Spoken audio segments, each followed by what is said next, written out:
9, 8, 7, 6, 5, 4, 3, 2, 1. And liftoff. Liftoff of NOAA's GOES-T, our newest weather sentinel in the sky to help keep us safe here on the ground. Gerald, let's listen in as we listen to United Launch Alliance Rob. Does look good. Who's the flight mission commentator? View has gone to closed loop control.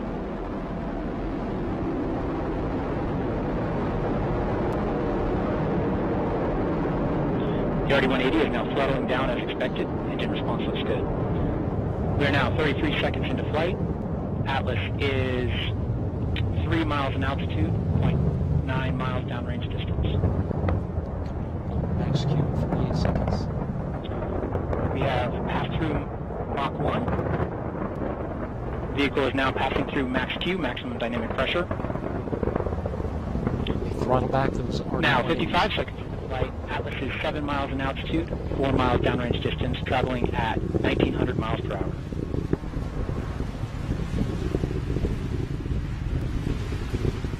RD-180 is now throttling back up.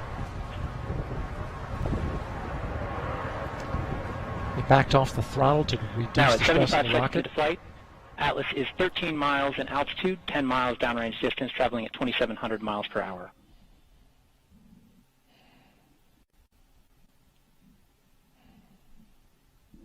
Now at 90 seconds into flight, ULA's Atlas V rocket weighs now just 1/2 of what it did at launch, burning propellant at a rate of more than 2,600 pounds per second. In 10 seconds, those solid rocket motors on the side will cut off. Beautiful shot from space. SRBs have burned out as expected, and we see a good SRB jettison. Clear shot of those Vehicle is now SRBs. executing closed loop steering.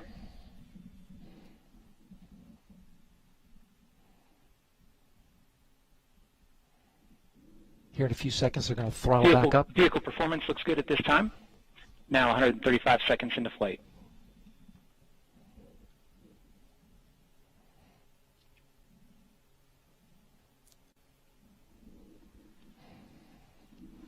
The RD-180 has throttled down slightly.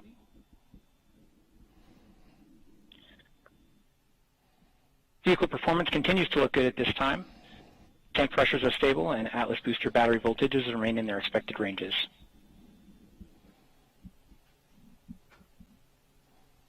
Now the upper stage is preparing for its use. Centaur reaction control system is now pressurizing to flight levels.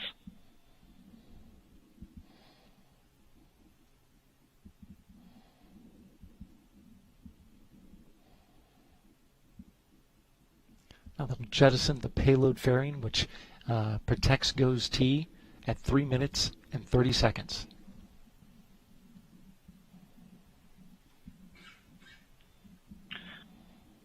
We have just over 1 minute until BECO. We're now seeing the RD-180 throttle limiting to maintain a 2.5 G acceleration limit. Standing by for payload fairing jettison.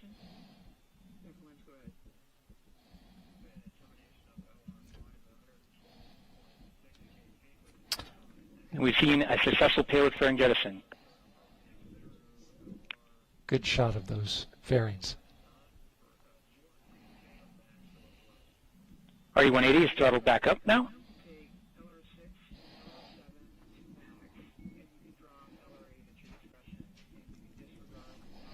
And the vehicle has reached a 4.6 G acceleration limit and will maintain this level through BECO.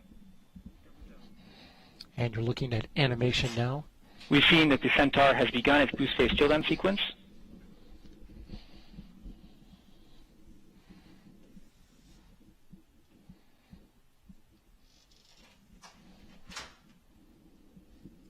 Booster about to cut off.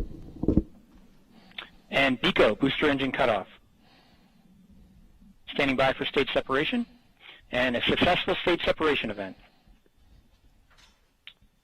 We've seen pre-start on the RL-10.